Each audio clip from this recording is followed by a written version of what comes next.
In a dimly lit corner of the ballroom, I watched a couple gracefully gliding across the dance floor. Their eyes were glued to each other. They were having a silent conversation. The woman's chest rose and fell with each step, and her partner pulled her closer than she expected. Her slender figure perfectly matched his large one, creating a stunning contrast. Their movements were elegant and smooth like in a choreographed dance. He moved with the agility of an athlete, and she followed his every move with precision. All eyes in the room were riveted on them, mesmerized by the emotional connection that seemed to radiate between them. It might not be love, but there was something undeniably strong about the way they moved together. The bond between them went beyond simple friendship. Her honey blonde locks cascaded like a light tide as she leaned towards him, but not of her own free will. She was held tightly by her attractive boss, watching them together. I couldn't help but feel a pain of jealousy after 11 years of marriage. The sight of my wife in his arms made me angry and humiliated. Attending the annual awards and appreciation banquet at her company had become a kind of tradition for us. It was no secret to everyone who worked there that she was my wife as we all sat and watched the performance. I felt eyes searching for me in the crowd, anticipating some kind of skirmish. After a few dances, they left the dance floor together, joining other colleagues at a table in the center of the hall. I couldn't help but notice how she was looking at him with a familiar intensity in her eyes, a look that had previously been intended only for me. I hadn't seen them for a very long time, but the disgust inside me was still strong. All I could think about was that the inevitable was coming. The tension was building up like in a kettle that is about to boil. I needed to hold on a little longer, the attempt to balance fear, anger, and bitterness towards the current situation. With the love, admiration, and faith that I once felt for my wife turned out to be unsuccessful. Despite all my efforts, I couldn't get rid of these conflicting emotions. But as I watched her walk away without ding to look at me, I was overwhelmed by a wave of despair and self-pity. I hung my head, feeling defeated after all the efforts I had put in to try to fix our broken marriage. Despite my countless attempts to arrange dates, do household chores, have meaningful conversations, and make romantic gestures, she continued to distance herself. The flowers, notes, and love cards I left for her were thrown away without a second thought. Even sending flowers to her workplace did not elicit any response from her standing behind Mary at the makeshift bar in the corner of the room. I couldn't help but wonder if my wife had received the flowers I sent now. All I had to do was wait, pushing these thoughts out of my head. I tried to keep an impassive look and asked Mary if she was having fun. She mentioned that Harold likes free drinks at these annual parties, and I couldn't help but smile and nod in agreement. I reached for my empty glass, repeating Mary's actions. Me too, I replied. Absent the absence of Jason's wife, who always brought elegance and joy to our conversations, did not go unnoticed. Have I seen Jason's wife today? I asked, trying to hide my concern.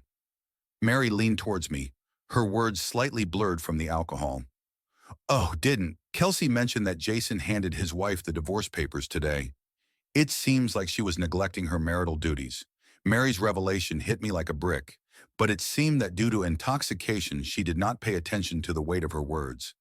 I was pleasantly surprised by the results after all. It's Friday night. As soon as I got home from work, we rushed here, without even having time to really discuss anything.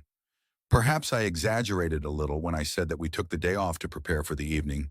She had plenty of opportunities to raise this issue, but she decided not to. I poured myself another whiskey, and Coke picked up a glass of white wine for Kelsey and headed over to the table where she and Jason were chatting.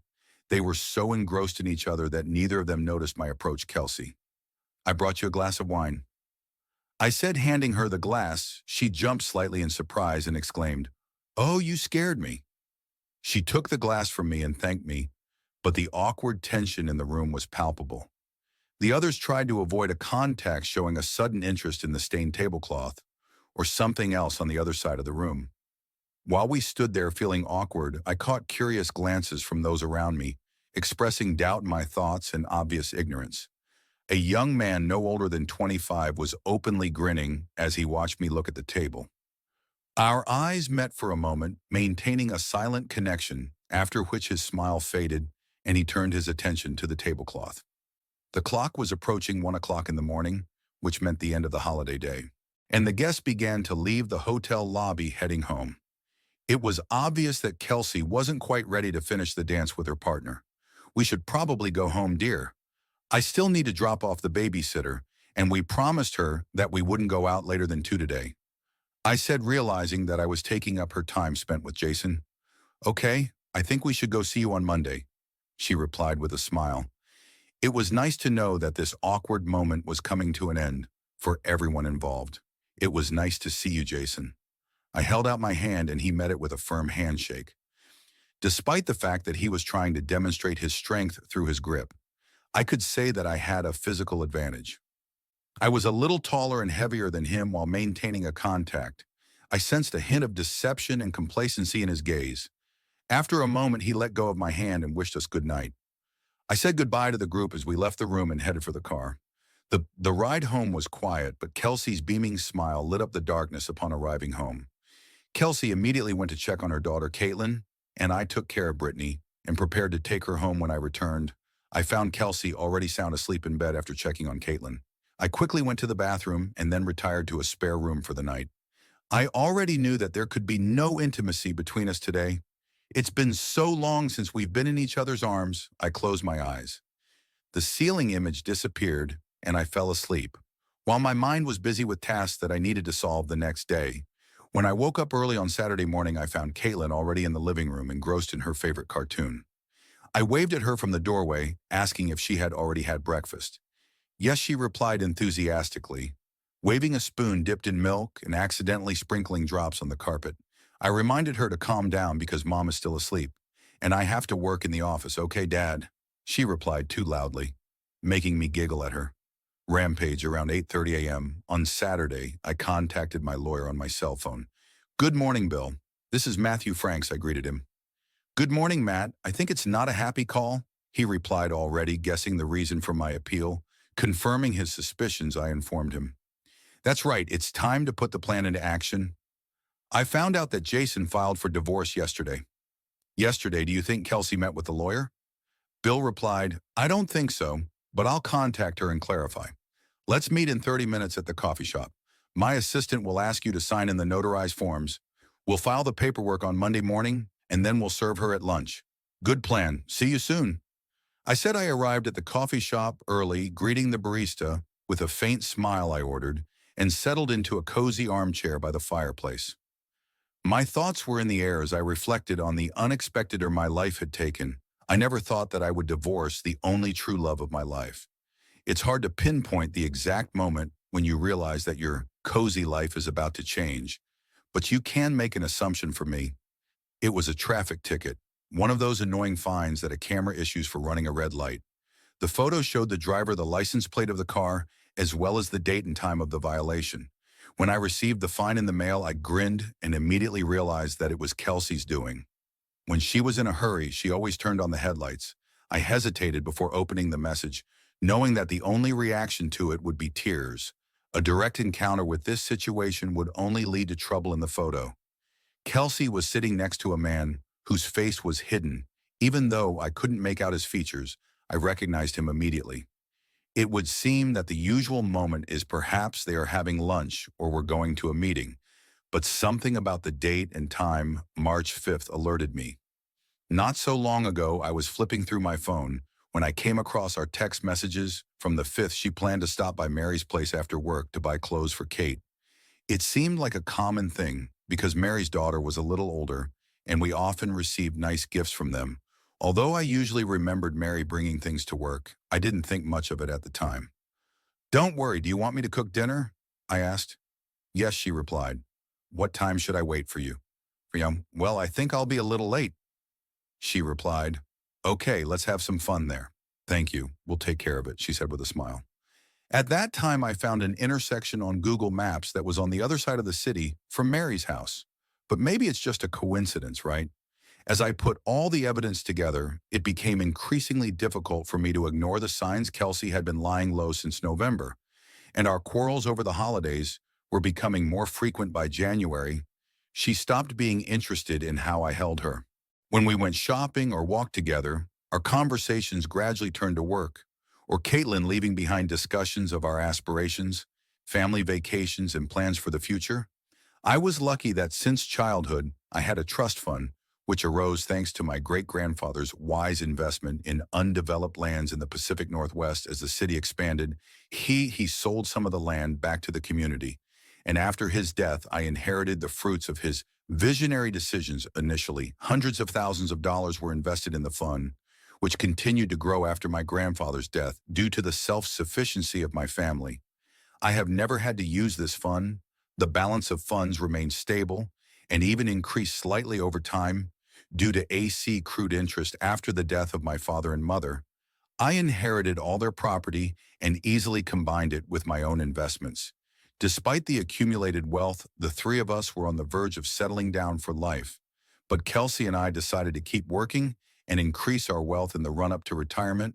When we got married, I took care of signing a prenuptial agreement to secure our funds over the years. We regularly updated the prenuptial agreement, and Will's one of the points that never changed was the standard divorce clause, ensuring that in the event of a divorce, our assets would remain divided in the event of my death or divorce. Special provisions have been developed regarding the circumstances of my death. Kelsey wouldn't have gotten any benefits if she had been involved in my demise. To ensure fairness and protection, I have been using the legal and financial services of a reliable family lawyer for many years. While preparing for a possible divorce, I turned to a lawyer for advice, and I was referred to the best local divorce lawyer. I set up a meeting with them at the end of the week to discuss possible options, knowing that our prenuptial agreement would be a solid foundation for any legal proceedings. I wasn't worried about my finances. Matt, one option is to hire a private investigator to figure out the situation and find out if there is cause for concern. Unfortunately, all my detectives are busy with other cases right now, so it may take several weeks before they can take on yours. I understand that you are worried and don't want to wait. So let's consider other possibilities. The lawyer said there's one person who fits this description. He's trying to start from scratch, but few people believe in him. We call him Larry. The nasty Bill told me he is a former police officer who was fired for various complaints and suspicious behavior. Although he can be hired right away, I hesitate to approve a long-term collaboration with him. Why the nickname scoundrel? I asked, grinning.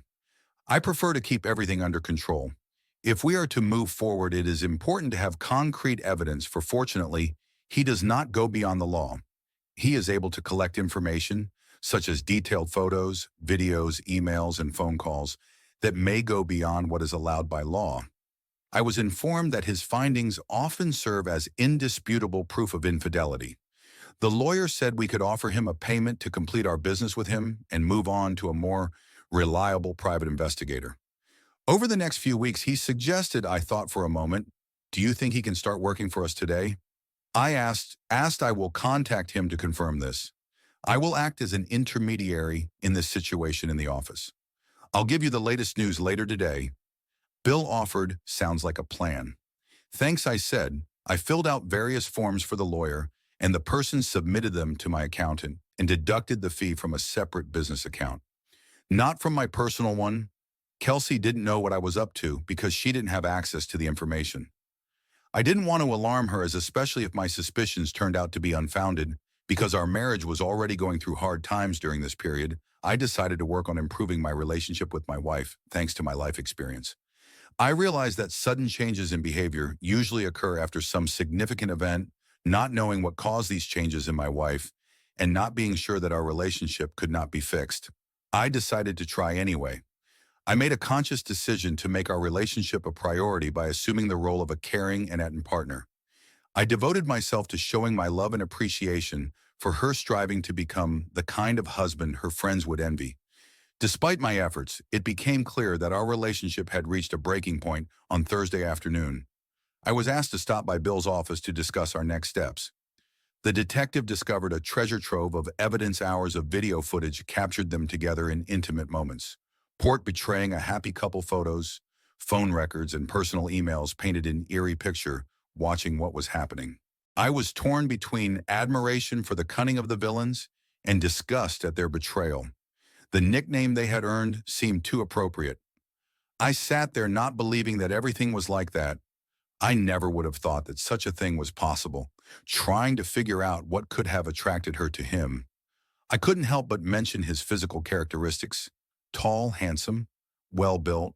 He was well-educated and progressed confidently. Both in his career and in his personal life, about a year ago, he took over Kelsey's department, having previously worked as her personal assistant. His close working relationship with Kelsey allowed him to integrate into her life. Jason was an outstanding baseball player in college and planned to go to graduate school, but a shoulder injury sustained in his senior year forced him to change direction. It was hard not to be impressed by his success.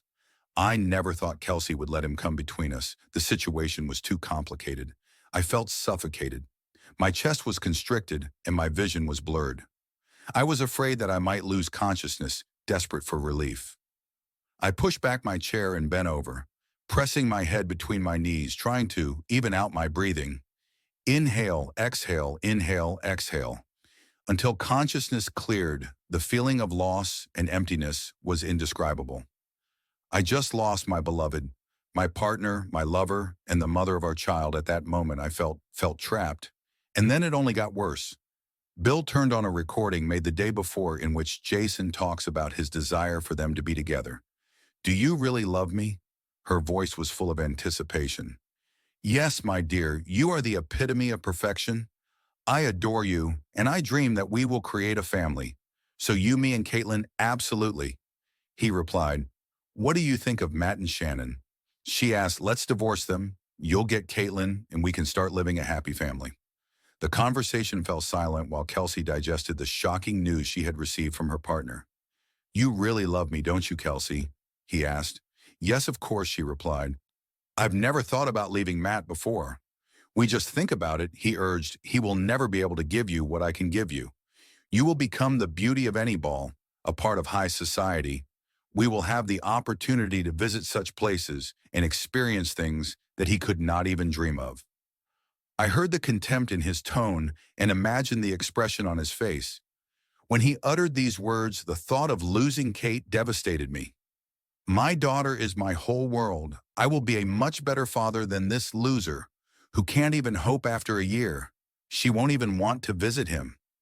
Jason said, "Why do you despise him so much? What did he do to you?"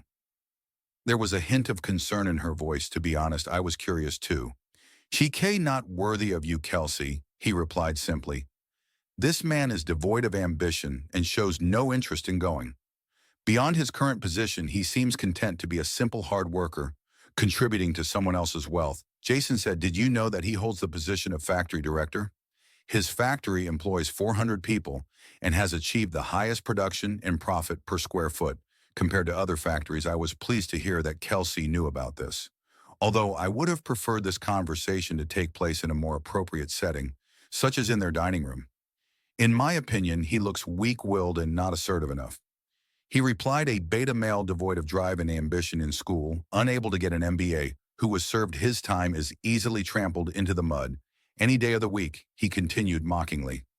"Jason, don't kid yourself that you're taller than Matt. He is not a weakling. His early life is unknown to you. He hung out with bad people, was good with guns, and almost turned down a dark path until he finally decided to pursue education. This revelation seemed to make her feel proud. He's stronger and more resilient than you think.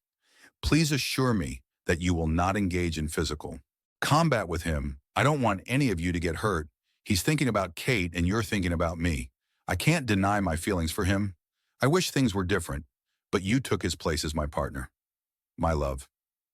She paused, considering the logic of the situation. How will all this happen and when? "What is it?" she asked. "We will end our marriages at the same time. I need to make some preparations before I officially file for divorce from Shannon," he replied. Given her psychiatric problems and lack of intimacy in the last year, it won't be difficult to split everything equally. "She's unlikely to protest," Jason said, "of course. But first you need to start the divorce process with Shannon." She was careful, preferring stability rather than risking her current lifestyle, even for the sake of the man she truly loved. "Okay, now, come here, my dear," he said. I asked to stop recording because I didn't need to listen to it anymore. Turning to Bill, I asked what I should do. He advised me to take the first step, but I expressed concern that he might change his mind. Bill reassured me by saying that this was unlikely as they had reached the point where nothing could change their minds for the first time. I watched the detective closely, a man in his 30s in good shape, athletic, impeccably dressed in a well-fitting suit. It wasn't what I expected at all. He was polite and didn't seem to have made a mistake in his assessment. I realized gradually I began to perceive him as Larry and not as an insidious person. I felt that he was genuinely pursuing my interests, despite the fact that I was the one paying the bill. He looked worried and shocked by the behavior and words of the other two people. "Would you really like to get it, now knowing what, Larry asked. "You're probably right, Larry," I agreed and turned the bill. "Give me a day or two to think about it, and I'll call you." "Okay, that sounds good," Matt Bill replied. "Do I need to start describing the outline of the document and then add details, or should I stop the process if necessary?" The lawyer asked, "Let's focus on the first option." I replied. Larry came over and handed me his business card. "Here's my personal number. Mr. Franks, don't hesitate to contact us if you need anything." He suggested, "Please just call me Matt." I replied, "Thanks, Matt." Larry replied, "I know some people who can help you in your quest for revenge if you choose this path. It's not for nothing that I have such a nickname," he added with a grin. "It was nice to meet you, Larry. If I need help, I will definitely contact you. I really appreciate your offer, although I don't think I can go through with it and hurt Kelsey. It's nice to know that I have a friend to turn to if I change my mind." I replied. Larry smiled and waved goodbye as he headed for his car. The decision weighed on me all weekend.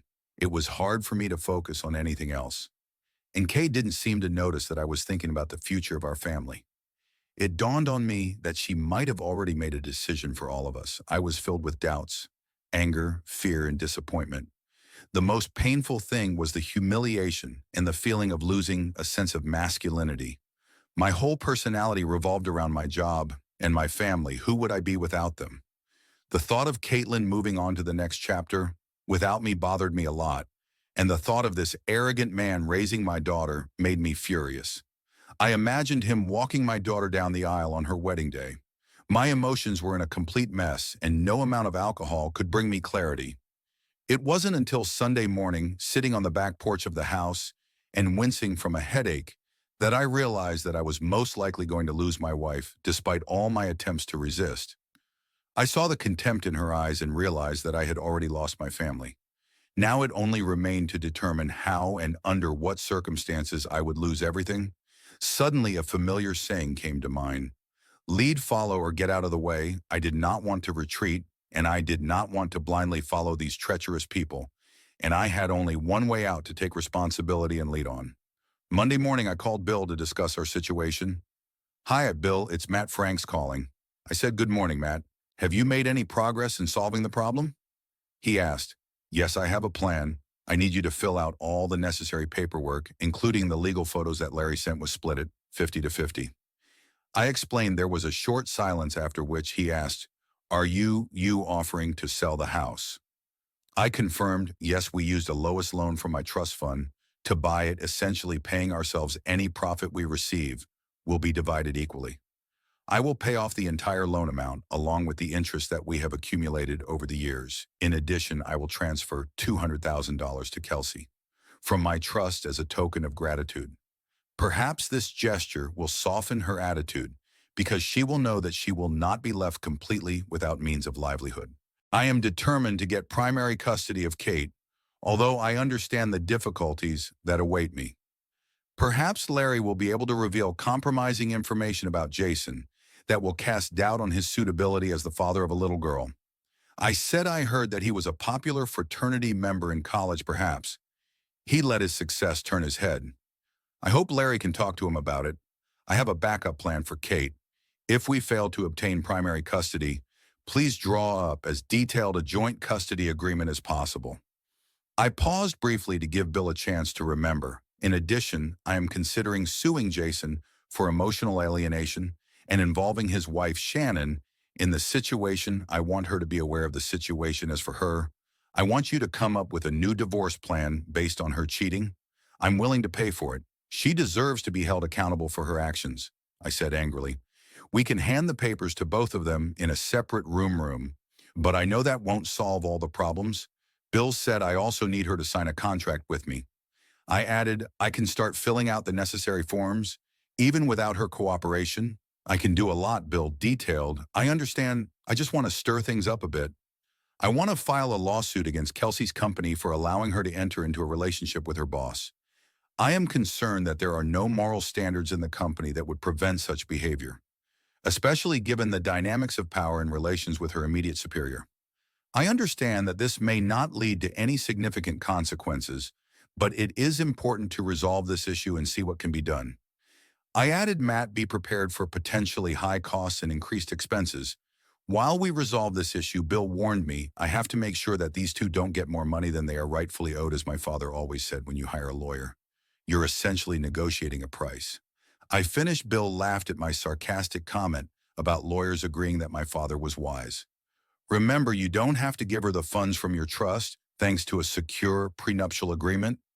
He reminded. I know about it, Bill. After thinking about it over the weekend, I came to the conclusion that without burdening her financially, I could make her more supportive of my requests, and frankly, she deserves it. She put in a lot of effort and supported me. While we both saved money for the future, I hoped it would give her an advantage over Jason, and she wouldn't have to depend on him so much when she was on her own. She really deserves better. But I'm not going to let that liar Jason take more from me than he's already taken. I grimaced as I expressed my thoughts. Feeling that my wife should have been all I needed, just the thought of Jason taking over the life that I thought should have been mine made me despair. Even though I felt betrayed by Kaylee, I always tried to be honest with her and treat her with respect, even if it wasn't mutual. I comfort in the certainty that Caitlin would eventually understand and support my decisions when she saw how our family had suffered. I am refraining from submitting an application for. Now I prefer everything to be ready and waiting in the wings. I want to wait for her to take the initiative this way. I can spend more time with Kate at our family home. I understand that there will come a moment when I will have to act, but I want to wait until the very last moment when I can't handle it anymore. I told Bill I see we can leave all documents unsigned and notarized until you feel ready. I can work from home on Saturday mornings, so you can contact me on the weekend. Bill informed me we won't be able to file the documents until Monday morning, but I can arrange for someone to be at the doors when they open and submit them. The same day, Bill suggested, "Okay, we'll do that." I agreed. After saying goodbye, I took Larry's business card out of my pocket and dialed the number. Larry replied, "Matt Franks, how are you, okay?" I replied, "Are you ready for mischief?" I hesitated. "Yes, but please wait for my signal." I said, "Okay, no problem. What do you need to know?" He asked, "Can we arrange a personal meeting?" I asked, "Sure, just give me an hour." He replied, "That sounds good." I replied I was already waiting for him to pull up in the parking lot after drinking coffee and having a snack. He sat down opposite me. "I want to collect all the unpleasant files, photos, videos, recordings. Everything we need to figure out how to anonymously send this to Shannon Stanton. Maybe by email," I explained. "No problem. I know someone who works on the dark web," Larry said before ending the conversation. I was thinking about posting a video on an adult website or sending inappropriate messages to Kelsey's parents or colleagues. Larry suggested he's cunning, I thought to myself, but Kelsey will still have to stay in town. I don't want her to be so ashamed that she left with Kate, and she's still dear to me, even if she doesn't feel that way about me anymore. I pushed an envelope with $5,000 in cash towards Larry. "This should help you get started, but if you need more, just let me know," I said. Larry took the money and nodded at me. $3,000 should be enough. Larry said despite his harsh temper, he is at least straightforward. "You can keep the remaining amount as an advance payment. I may need your special skills in the future. Don't forget to be careful until I get in touch with you. I want to surprise them, and I have specific motives so that they can take the first action. In addition, we should collect information about his wife's health problems. Her medical background may influence our future decisions. Are you up to the task?" I asked. "Absolutely," he replied. "Bill asked me to gather information about how Jason went to school. I need something that I can use against him. If we get caught up in a custody battle," he said. I nodded in understanding and made a few notes in my notebook. After finishing our coffee, we discussed his career in law enforcement and all our mutual acquaintances. After completing the meeting, we shook hands and went our separate ways. That was 3 months ago. My thoughts were interrupted by the appearance of Bill, accompanied by his assistant. "And Larry, is it time to leave?" Bill asked when everyone had taken their seats. Yes, it looks like it. Larry replied, we're not sure if Kelsey has already consulted with a lawyer. Bill said I didn't see anything in her email. I quickly added after Bill's call, I'll check again today and get an answer by Monday morning. I said. Larry grinned and gave me a mischievous wink. What about Jason? Does he have any skeletons in his closet? I asked, anticipating the gossip. Oh, definitely. Larry confirmed together with his fraternity. He was under investigation on charges of committing a crime harassment with the use of illegal drugs of girls at parties. I was given copies of the evidence, which I immediately handed over to Bill. Bill looked at me, nodded, and said he was keeping them in case he needed them at a custody hearing. Pulling out the documents we had been working hard on for the past few months, he led me to the signature line. After signing, Bill's assistant notarized the document, and I turned to the group, in particular to Larry. Could you find out who Shannon Standen hired as a lawyer and tell Bill about it if he is competent? Could you share our legal file with him? I asked. Bill asked about the lawyer's competence, to which we replied that if he was not suitable, then we would find a way to contact Shannon directly. Larry and I agreed that it might not be worth sending a third party. Larry nodded, sipping his coffee, and Bill turned to us. Can I pick up the documents on Monday afternoon? I asked. I will personally hand over the documents to Kelsey and inform her of the situation before officially handing them over on Tuesday. Bill agreed, nodding and understanding. Then he instructed his assistant to prepare the server for Tuesday. Also, I would like Jason and his assistant to be served on Tuesday afternoon.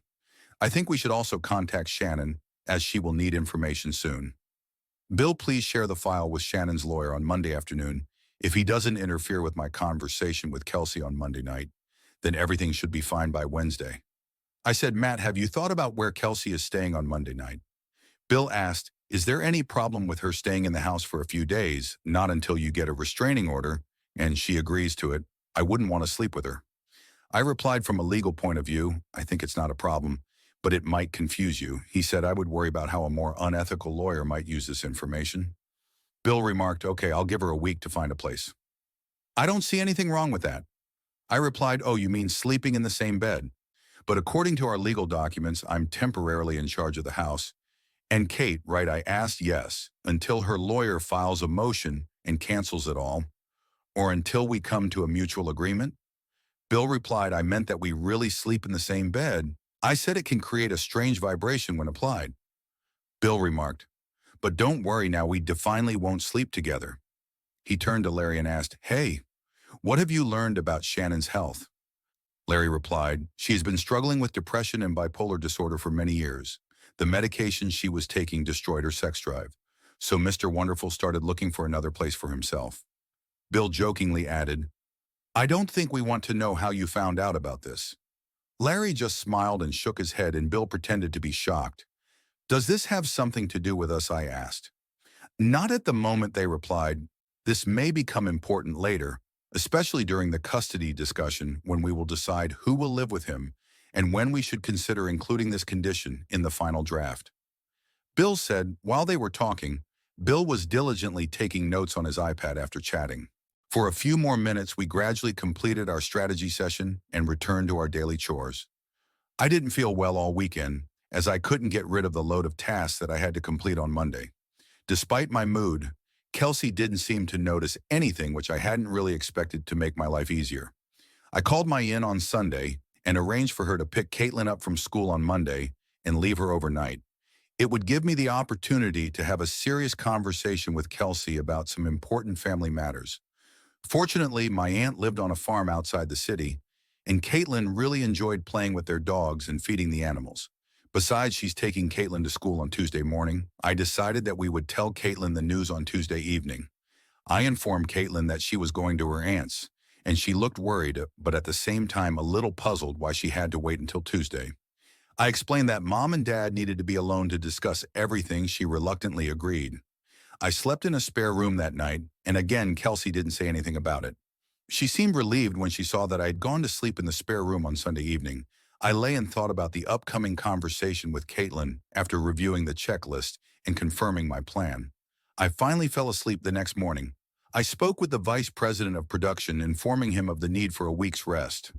I also contacted my assistant and senior production manager to make sure they were fully informed of all the necessary details during my absence. Later that day, I unexpectedly walked into Bill's office and found Larry there. I noticed a stack of documents on the table, and the bustle in the office indicated that everyone was working hard. Bill came up to me holding a stack of papers in his hands. Matt, we filed documents with the court this morning, and here are Kelsey's documents at your request. We have scheduled the official filing of documents at your house for 9 a.m. on Tuesday. Do you mind? I accepted the envelopes and replied, yes, it suits me. I plan to convince her to take the rest of the week off. I'll let you know if there are any changes. Great, it's okay, Bill said, taking a moment to collect his thoughts. Larry found Shannon's lawyer, who turned out to be very impressive. Bill sent him all their documents, and the lawyers seemed ready to accuse him of adultery and get a bigger share of their property than 50-50. He assured Bill that he would not take any action until the next morning, so everything looked promising based on recent calls and emails. Kelsey is scheduled to meet with her lawyer next week. Larry asked cautiously, Matt, please let me know if you need any additional help. Okay? This prompted another sharp look from Bill, indicating his concern about our situation. I think it's okay, I assured him, hoping to avoid further complications. It looks like Kelsey and Jason will take care of everything after leaving Bill's office. I quickly texted, Kelsey, will you come home at a reasonable time today, around 5:30 p.m.? Why are you asking? Is everything okay? She asked. It's nothing special. I just got a little distracted over the weekend, and I want to catch up tonight. I have arranged with Aunt Alex that she will pick up Kate tonight and stay with her overnight. I said I decided to cook a homemade dinner. Do you have any preferences? I asked. That's very nice of you. Of course, I'll be home on time. She replied, dinner will be served at 5:30 p.m. I said I couldn't help feeling guilty for putting her in this situation, but lately it seems to have become a habit. I hope that she believed that I was just very sweet and affectionate. Kelsey arrived home at 5:15 p.m. and went to change while I prepared the table and laid out the food. I poured each of us a glass of wine and had already sat down at the table when she joined me. While she took leisurely sips, we shared the dishes and had a light conversation. She seemed completely unaware of what was waiting for us after finishing the meal. We both put our favorite dishes on plates. Did you want to plan something? What is it? She asked, giving me a sidelong glance. No, I thought that after our conversation, you would want to take a week off. I replied in a monotone voice, trying not to show emotion. Why should I do this? What's the matter? What is it? She asked. I know, Kelsey. I began putting the envelope on the table in front of her. She looked at it, then at me, taking a sip of wine. I know about your relationship with Jason and that you are going to file for divorce, I said. After taking a sip of wine, she coughed slightly and stared at me blankly. I could see the wheels turning in her head, trying to piece together how I found out about this and what she should do in this situation. Finally, she realized what was going on and asked, what kind of scam is this? I told her about the meeting with the lawyer scheduled for next week and that Jason had already filed for divorce from Shannon. I know about your feelings for him and that you plan to leave me and take Kate with you, I said after taking a sip of wine. She coughed slightly and stared at me blankly. I could see the wheels turning in her head, trying to piece together how I found out about this and what she should do in this situation. Finally, she realized what was going on and asked, what kind of scam is this? I know about your feelings for him. And you plan to leave me and take Kate with you, I said after taking a sip of wine. She coughed slightly and stared at me blankly. I could see the wheels turning in her head, trying to piece together how I found out about this and what she should do in this situation. Finally, she realized what was going on and asked, what kind of scam is this? I opened the envelope and handed her the photos. When she looked through them, her eyes widened and she lowered her glass. I watched as tears welded up in her eyes and she began to hiccup, a sign of her overwhelming emotions. I'm so sorry, Matthew. I never wanted this to happen, she whispered, her voice breaking. She fell silent, staring at the table in front of her. I understand, Kelsey. I've known about your plans for a long time. I've had time to think about it, I reassured her. I am deeply disappointed by your actions, and it causes me great pain. I took a break to pull myself together and suppress my growing anger. All I have to do is find out if I did something that pushed you to Jason. I asked. Her response was a quick denial, followed by a guilty and ashamed retreat to the table. She claimed that I didn't do anything like that. You didn't do anything to push me away. You were a wonderful husband and father. I just fell in love with him myself. She confessed, making me feel both disappointed and relieved. I guess there's nothing I can do if she just stopped loving me and chose Jazz B over me. He managed to win her over and replace me in her heart. Now I was powerless to stop it. Our marriage has come to an end, and only the formalities remain. I wrote down the terms of our divorce and gave them to her. Here is the agreement that I propose. I've already completed all the necessary paperwork, so you don't have to worry about it. If you agree with my proposal, the main points will be as follows. The prenuptial agreement remains in force, so there is no need to discuss my trust. I propose to sell all the common property and divide the proceeds equally, including the house, because I initiated the application process first. I'm asking for full custody of Caitlin and minimal alimony. I added, I am ready to take a flexible approach to organizing visits. I will continue to provide Caitlin with insurance, but you will have to get your own insurance. You can keep your own funds, investments received in marriage and inheritance from your mother. I have no intention of taking what is rightfully yours. All the investments that we have made together will be divided equally. Caitlin and I will stay in the house until it is sold, I replied. I'm also contributing $200,000 from my trust to help you settle in. I advise you to think about drawing up a prenuptial agreement to secure your property in case you and Jason carry out your plans. The main thing for me is that you don't suffer any losses. I want you to be independent and self-sufficient, and I don't need any financial support from you. I finished while she was processing the information she received. I paused to observe her reaction. I think I should take Caitlin with me. She will need a mother when she grows up. She said firmly, I completely agree with you, but this situation can be resolved remotely through visits and phone calls. To be honest, I don't trust Jason with our daughter. I know that he intends to manipulate her against me with gifts and his faint politeness. Since he cannot have a child of his own, it looks like he wants mine. I have already made concessions by allowing him to have my wife, but I will not allow him to have my daughter if necessary. I am ready to discuss the issue of custody. I added I made this offer as a gesture of goodwill when I noticed how red her face was during a stormy conversation about Kate and Jason. He will never hurt her, and this decision ultimately depends on me. Getting rid of her mother's influence is not a positive step in this process, she replied threateningly. No matter what, she will stay with me until we come up with another plan. You can stay in the master bedroom for a few nights or even a week until everything is sorted out. I suggested my love for you remains unshakable despite the difficulties we face. I believe that we were one team ready to fight the world together, but your actions caused me great pain and confusion. I will do my best to handle the situation with mercy and compassion, but my world is crumbling around me. I don't want to hurt you the way you hurt me. Please understand that if you escalate the situation or involve others in it, I will not hesitate to take self-defense measures. Remember that I have resources at my disposal that surpass anything you or Jason possess, I replied calmly. My behavior had changed, and now she could hear the rage in my voice.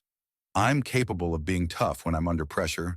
She's seen this side of me in the past. So let's calmly sort out this situation and let the lawyers deal with the rest. It is very important for me to remain polite and respectful to you whenever we communicate. It's important for our daughter Caitlin to see how we get along. I am determined that we both play an active role in her life.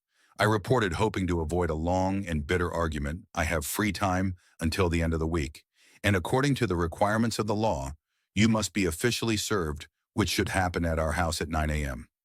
I don't want you to feel uncomfortable at work, so maybe you should take a few days off too. I understand that it will be difficult for both of us to be at home at this time, but I think it would be better to meet with Caitlin tomorrow evening or leave her at home on Wednesday to discuss the situation. I suggested. Kelsey had already stopped eating and didn't seem to be feeling well.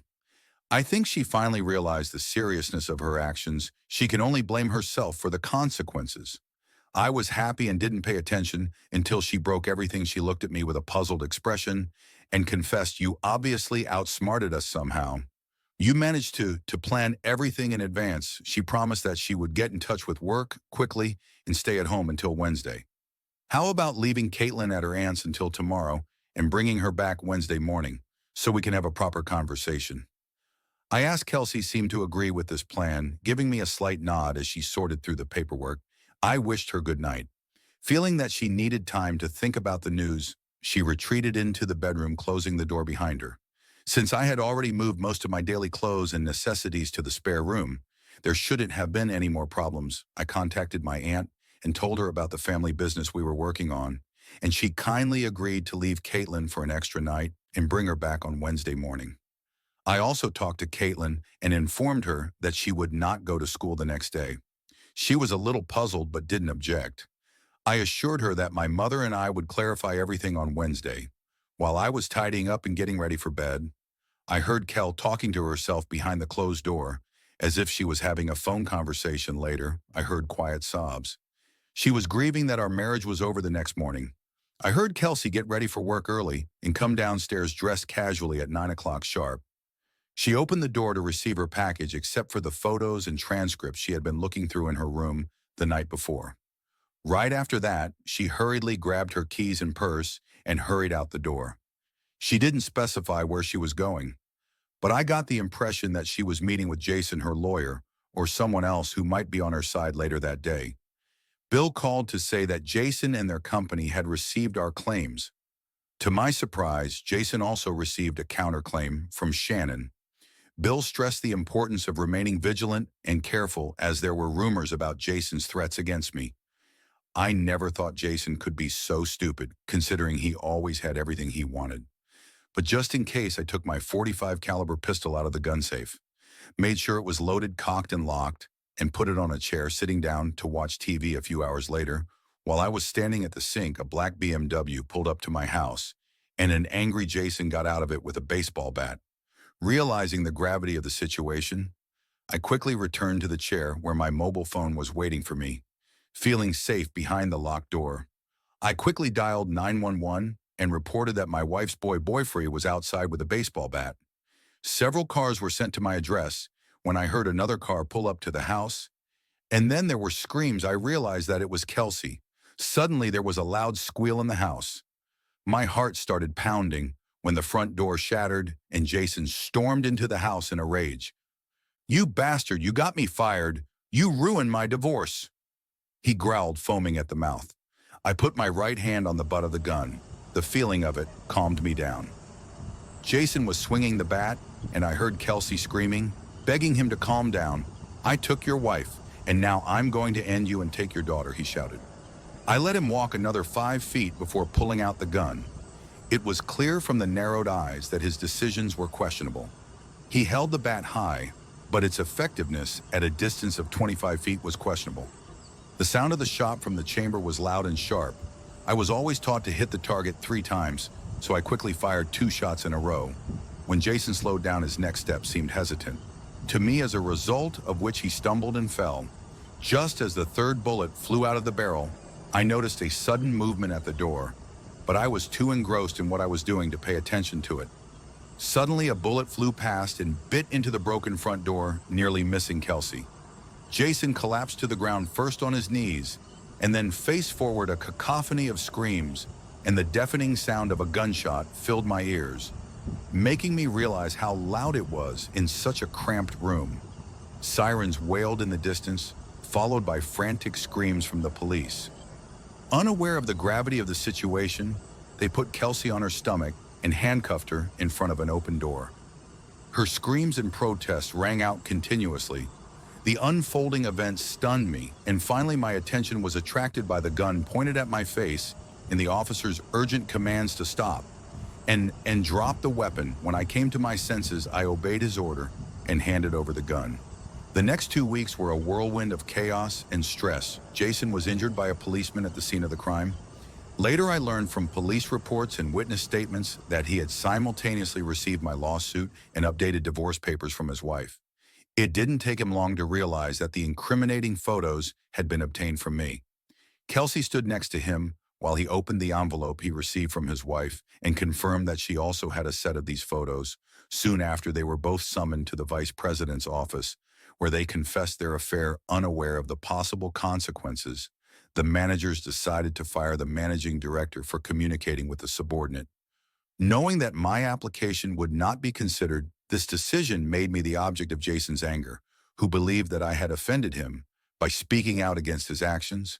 Inflamed with anger, he took a souvenir bat from his office and headed to my house, wanting revenge for what he perceived as betrayal.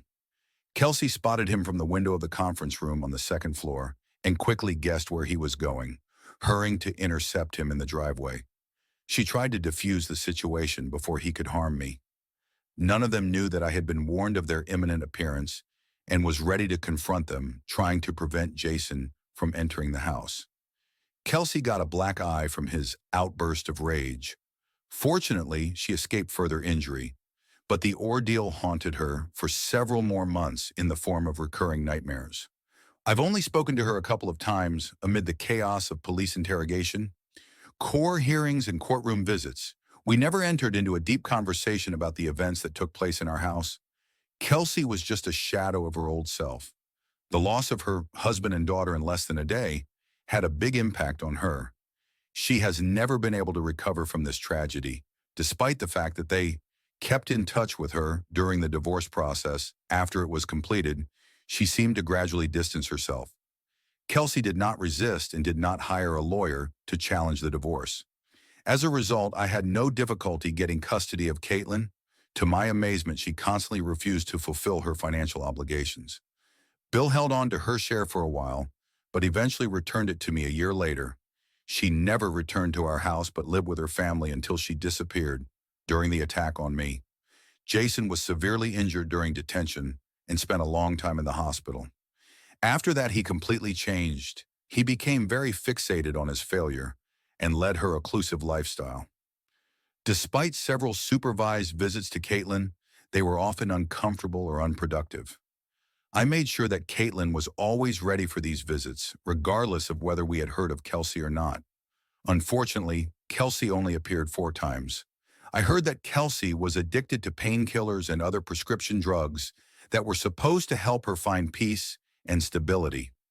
By the time she disappeared, she had lost her job, friends, and all her money. Neither Caitlin nor I nor anyone else who knew her had the opportunity to contact her, and she never contacted us. Her disappearance left us without a wife and mother. As a result, we had to sell the house without knowing what had become of her. My daughter and I have been making efforts to rebuild our lives after a traumatic event. We sought help from psychologists.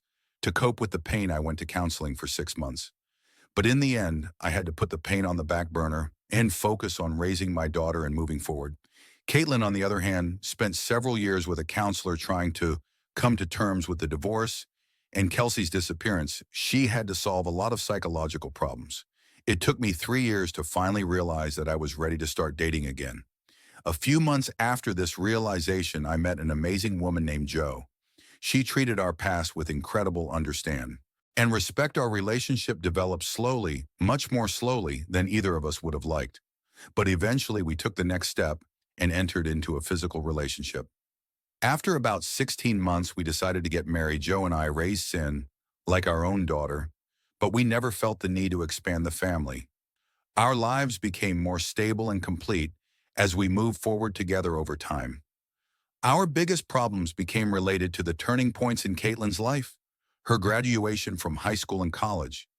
Despite the fact that Larry was repeatedly hired in an attempt to find Kelsey, every lead eventually led to a dead end. Kelsey was believed to have met a tragic end in isolation and despair. It was a difficult ordeal, but we persevered and eventually found a way out.